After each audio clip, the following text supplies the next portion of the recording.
it. Calvin, I don't want to go. I can't. She stopped, but Charles continued his jerky pace. We can't leave Charles, Calvin said. They wouldn't like it. Who wouldn't?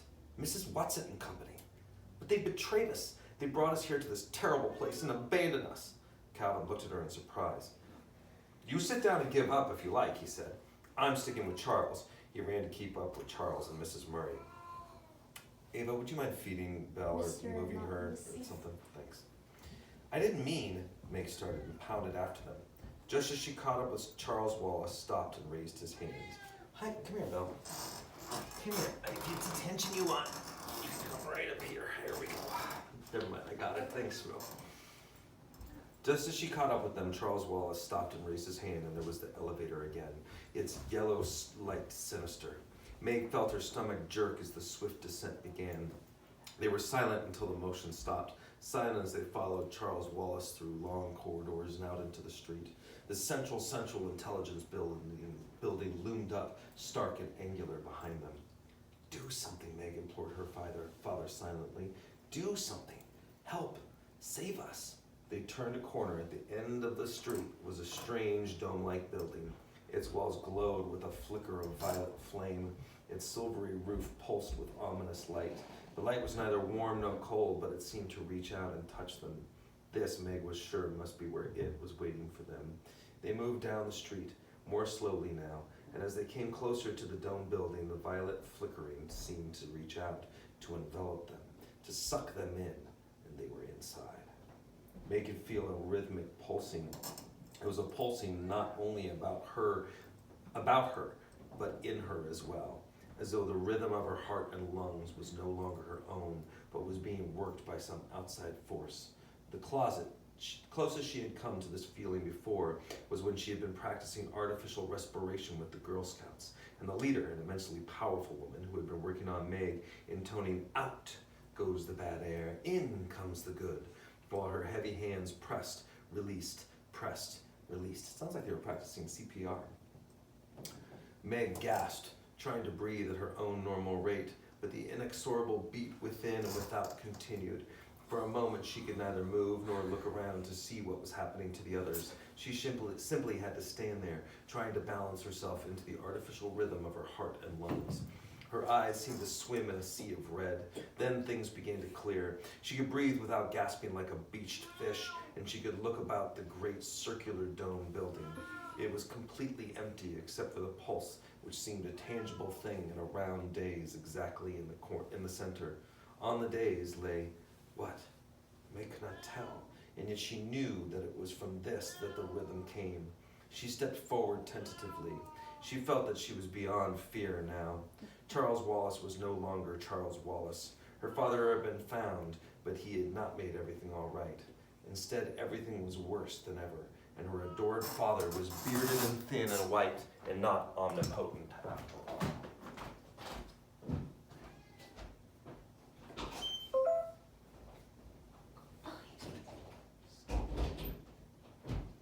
Although he's bearded, skinny, and white, he was in like a giant box. Sounds kind of like me, so I'm not sure how I feel about that. All right. Shoot, where was I? Sorry, what was we talking about? Talking about her father? I like your beard. Thanks. Okay.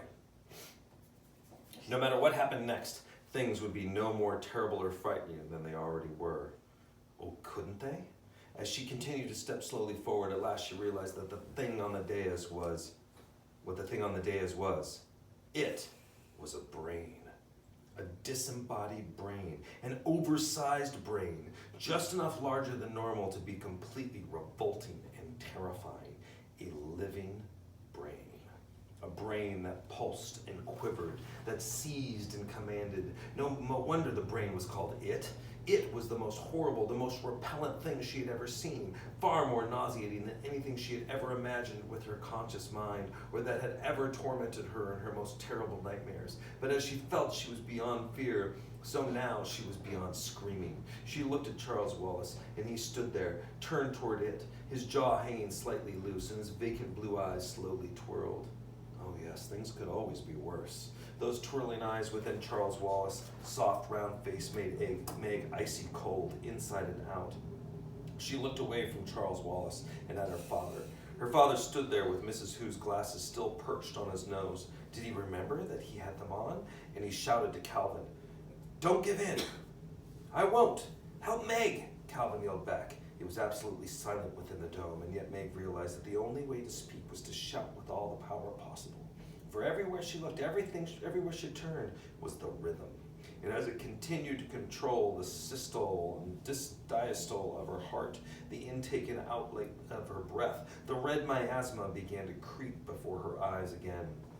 And she was afraid that she was going to lose consciousness, and that if she did that, she would be completely in the power of it. Mrs. Whatsit had said, "Meg, I give you your faults."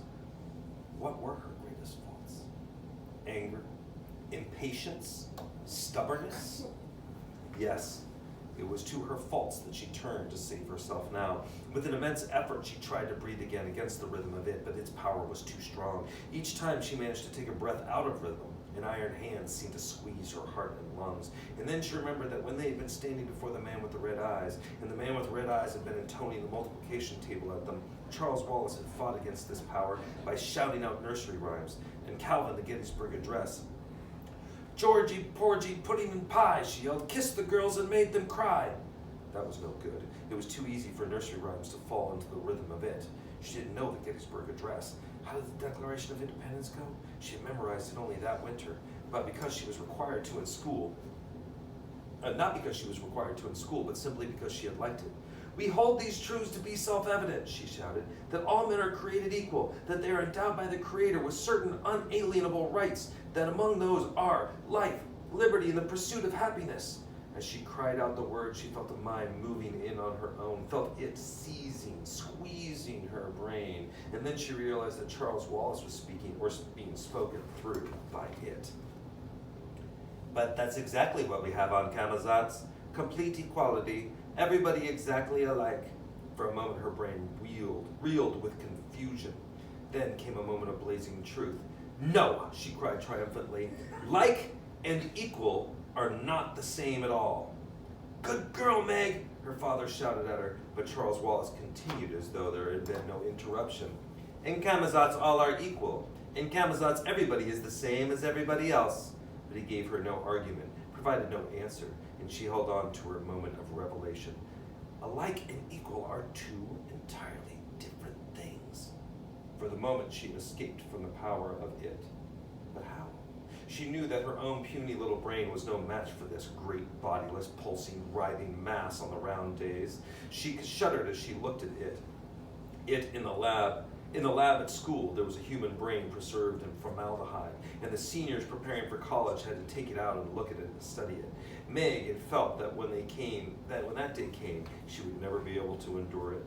But now she thought that if only she had a dissecting knife, she could slash at it, cutting ruthlessly through cerebrum, and cerebellum. Words spoke within her, directly this time, not through Charles. "Don't you realize that if you destroy me, you also destroy your little brother?" If that great brain were cut, were crushed, would every mind under its control on Camazotz die too?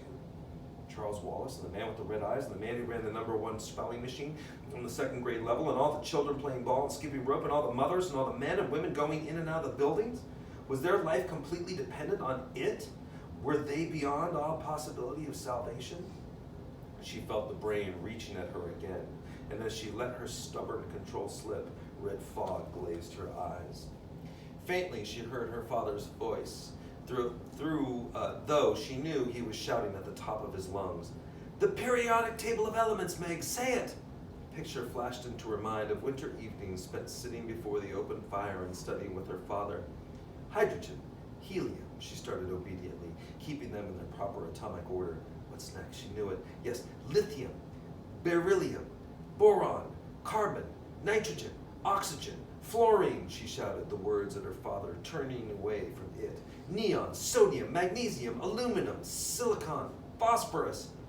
"Too rhythmical," her father shouted. "What's the square root of 5? For a moment she was able to concentrate. Rack your brains.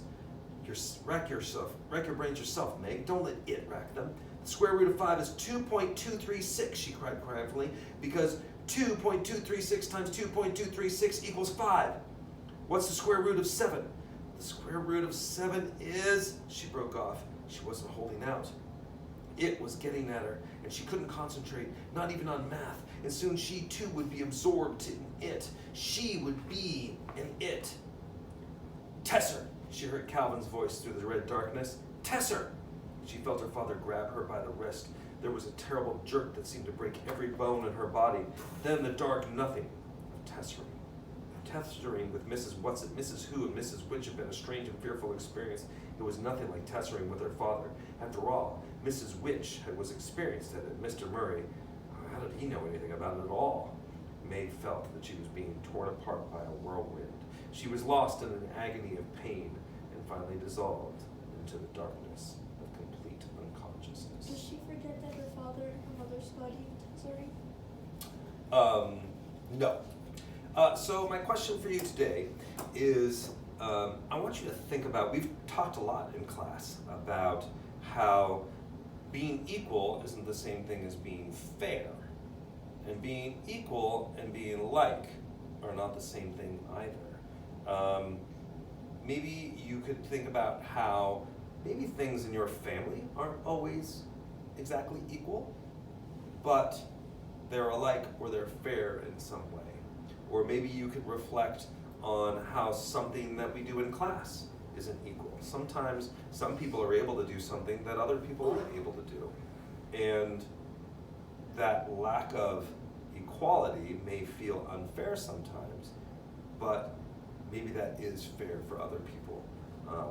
I will be sharing a picture in this chapter that might help you reflect on it.